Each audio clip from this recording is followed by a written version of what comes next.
जमात-ए इस्लामी हिंद के vice president professor Salim engineer साहब हमारे साथ हैं। सर, आप लोग all India personal law board जो 13 तारीख को प्रदर्शन करने जा रहा है जंतर मंतर पर, जो वक्फ संशोधन बिल में जो कुछ संशोधन किए गए हैं उसको लेकर, तो आप लोग भी उनके साथ प्रदर्शन में शामिल हो रहे हैं?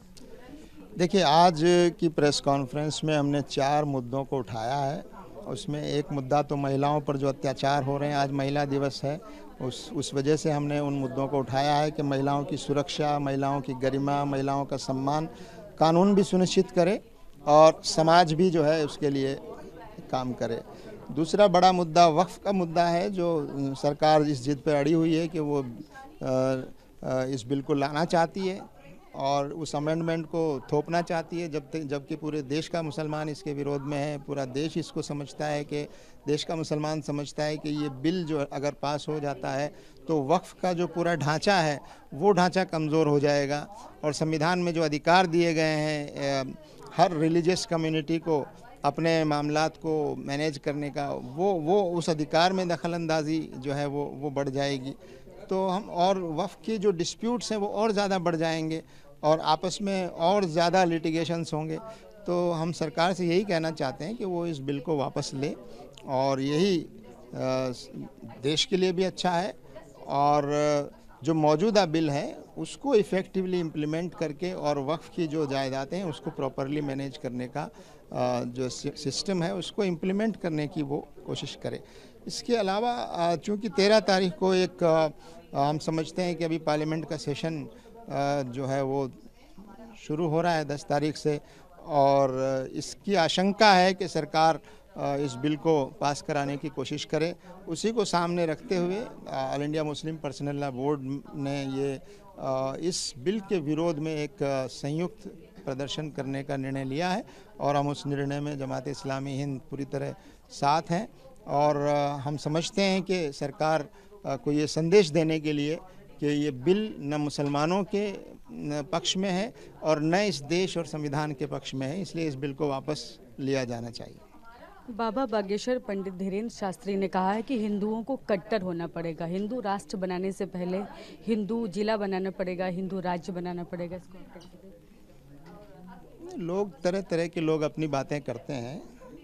असल देश चलेगा संविधान से और इस देश की जो पहचान है वो है कि यहाँ सब धर्म के लोग बराबर हैं, सब धर्म के लोग मिलजुल कर रहते आए हैं, कोई किसी से बड़ा और छोटा नहीं है। ये देश किसी एक धर्म के लोगों का या एक समुदाय के लोगों का नहीं है। जो लोग इस गलतफहमी का शिकार हैं उनको देखना चाहिए कि इस देश की बुनियाद जो है वो उस संविधान पर है। तो ऐसे लोगों की बातों पर मैं समझता हूँ कि ध्यान देने की ज़रूरत नहीं। उन्होंने कहा है कि हम चाहते हैं कि देश जो है वो भगवाए हिंद देखे, ना कि गजवाए हिंद, तो इस तरह की बातें वो बोल रहे हैं। देखिए, कुछ लोग हैं जो नफ़रत के एजेंडा को आगे बढ़ा रहे हैं या नफ़रत के एजेंडा में साथ दे रहे हैं, तो जाहिर है कि मैं समझता हूँ कि देश की जनता अच्छी तरह समझती है कि कौन नफ़रत बढ़ा रहा है और कौन इस देश को आगे ले जाना चाहता है। तो देश की जनता पूरी मैच्योर है और देश की जनता इस तरह के बांटने वाले और एक दूसरे के ख़िलाफ़ नफ़रत फैलाने वाले जो नैरेटिव्स हैं, मुझे नहीं लगता कि हमारे देश की जनता उसको स्वीकार करेगी और देश की जनता अभी भी देश की जनता का बड़ा हिस्सा जो है वो अमन और शांति के साथ, बराबरी के साथ, सबको सम्मान देते हुए और हर नागरिक को अपनी पसंद का धर्म अपनाने और उस पर आचरण करने की आज़ादी जो हमारा संविधान देता है और जिस पर हम अब तक रहते आए हैं, इस भारत की इस पहचान को मुझे लगता है कि आज बचाने की ज़रूरत है। इसको कुछ लोग जो है इसके लिए ख़तरा बने हुए हैं।